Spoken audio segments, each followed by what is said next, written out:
New research showing more people are driving cars while they're high on marijuana and having deadly consequences. One study finding over 40% of drivers killed in crashes over the last 6 years had THC in their blood. The researchers looked at deceased drivers in Ohio, which legalized the drug for recreational use in 2023. Journalist and author Alex Berenson has been outspoken about the dangers of marijuana and wrote a book on the drug's connection to psychosis and violent crimes. And he joins us now. Good morning to you, Alex. Thanks for having me, Ainsley. Well, thanks for coming on. This has been a big talk around our country. A lot of states are legalizing this. The White House is talking about descheduling it. But this is examples. These are examples, or this is more evidence of how dangerous this could be, right? It just shows you that cannabis is dangerous for public health in a lot of different ways. I mean, it's funny, when I wrote Tell Your Children, I focused on this clear connection to psychosis and the downstream connection to violence. But you know, cannabis, people perceive that, you know, you get high, you drive, you tend to drive slowly. Maybe you run through a stop sign, you know, you roll through it. That's not true at all. A lot of people in these accidents are driving extremely fast. You know, I can point to many cases where people were going more than 100 miles an hour because, again, if you get paranoid, if you get psychotic, you may think somebody's chasing you. You may just drive exceptionally fast, and you get into terrible accidents. You know, the United States used to have some of the safest roads in the world. Now we have more dangerous roads than Europe in terms of the number of fatalities per mile we drive.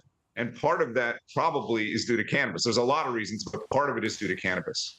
So, Alex, the lead author of this study wrote, the messaging over the last few years has been just the push toward recreational legalization.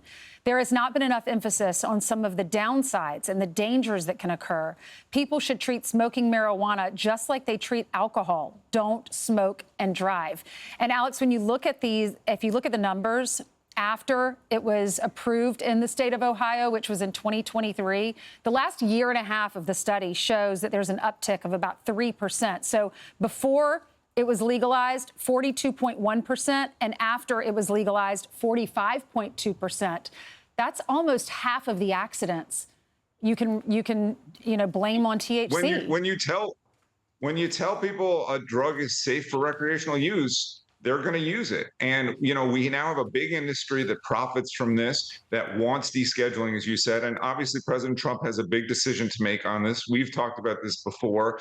You know, I think the president is, you know, very smart, and he's obviously concerned about drug use and alcohol use. But he's probably got people whispering in his ear who want to downplay the real risks here. Again, whether that's driving, whether that's the increasingly clear risks around heart disease and heart attacks that cannabis has, or whether it's psychosis and violence. And I do hope he'll consider this. And I hope, honestly, if you're high, just stay home, don't drive. Alex, thank you so much for coming on. Thanks for having me. You're welcome. I'm Steve Ducey. I'm Brian Kilmeade. And I'm Ainsley Earhart. And click here to subscribe to the Fox News YouTube page to catch our hottest interviews and most compelling analysis.